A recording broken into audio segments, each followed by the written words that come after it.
మన తెలుగు పెద్దలు. రచన డాక్టర్ మల్లాది కృష్ణానంద్. చదివినవారు శ్రీ రొక్కం కామేశ్వరరావు. ఇవాళ కొమరం భీం గురించి తెలుసుకుందాం. నిజాం నిరంకుశ ప్రభుత్వాన్ని ఎదిరించిన గోండుల సూర్యుడు కొమరం భీం.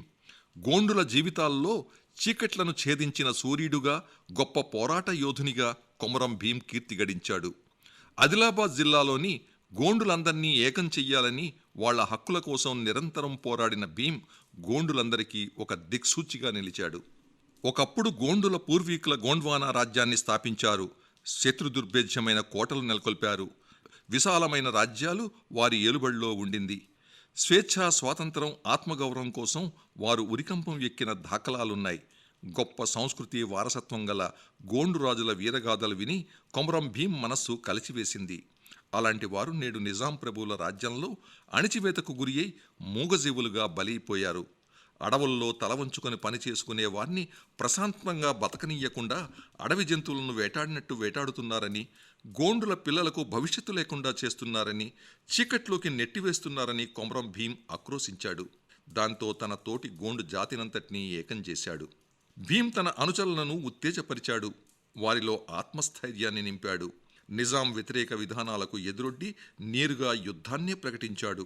యుద్ధతంత్రంలో కొమరం భీందే పైచేయిగా ఉన్న అధర్మ యుద్ధం ద్వారా రాత్రిపూట గోండులంతా నిద్రపోతున్న సమయంలో భీంని దుర్మార్గంగా హత్య చేశారు.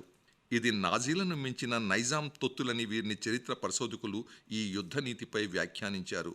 కొమరం భీం నిజాం నిరంకుశత్వాన్ని ప్రశ్నించాడు. గోండు జాతినంతటినీ మేల్కొల్పి రణభేరి మోగించాడు. ఆదిలాబాద్ జిల్లా అంతటా దాదాపుగా అడవితో నిండి ఉంటుంది.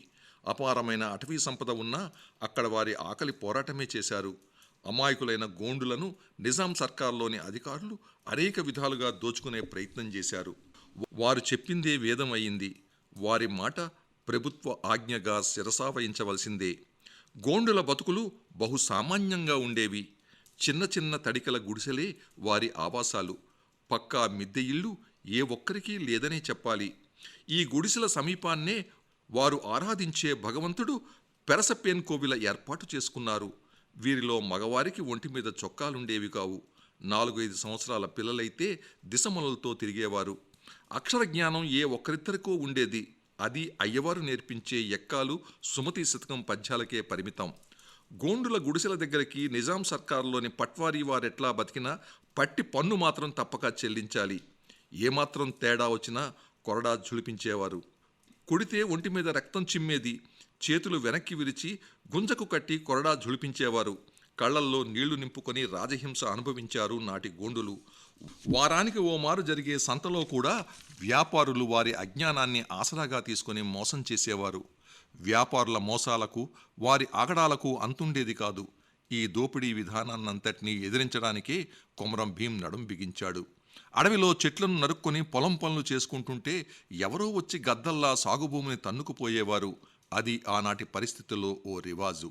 ఎదురు తిరిగితే సర్కారీ అధికారులు ఒళ్లంతా తూట్లు పొడిచేవారు. అడవుల్లో బతికే గోండ్లు చెట్లు నరుక్కొని పంటలు సాగు చేసుకునేందుకు వీలుగా పట్టాలు ఇప్పించమని వారు వేడుకున్న విన్నపాలన్నీ సర్కారు బుట్టదాకలవుతాయి. దాంతో నేరుగా హైదరాబాద్ వెళ్లి నిజాం ప్రభువుకే తమ వేడుకోలు వినిపించుకుందామని హైదరాబాద్కు వస్తే నిజాం దర్శనం కూడా లభించదు. ఎన్ని రోజులు పడికాపులు కాసినా ఆ భాగ్యం దొరకదు. సరికదా, రాజుద్యోగుల నుంచి అవమానాలు ఎదుర్కోవలసి వస్తోంది.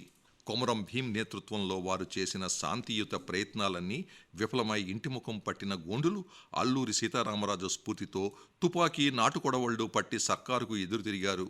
గోండులు తుపాకీ పట్టడంలో శిక్షణ తీసుకున్నారు. సర్కారుపై గెరిల్లా యుద్ధం ప్రకటించారు. ఈ నేపథ్యం ఎంతదాకా వెళ్ళిందంటే ప్రత్యేక రాష్ట్రం గోండ్వానా కావాలని ప్రకటించారు. సర్కారు దిగివచ్చింది. గోండుల రణతంత్రం సర్కారు వెనులో దడపుట్టించింది. జోడేఘోట్ ప్రధాన కేంద్రంగా గోండులు గెరిల్లా యుద్ధంలో చాకచక్యంగా నిజాం సర్కార్ని ఎదిరించారు. గోండుల జాడ తెలియని సర్కారు వారిని ఎలాగైనా దారికి తెచ్చుకోవాలని చేసిన ప్రయత్నాలన్నీ విఫలమయ్యాయి. అంతక్రితం గోండులపై విధించిన కేసులన్నీ రద్దు చేస్తామని సర్కారు ప్రకటించింది. కానీ అప్పటికే చాలా ఆలస్యమైందని నిజాం గుర్తించాడు.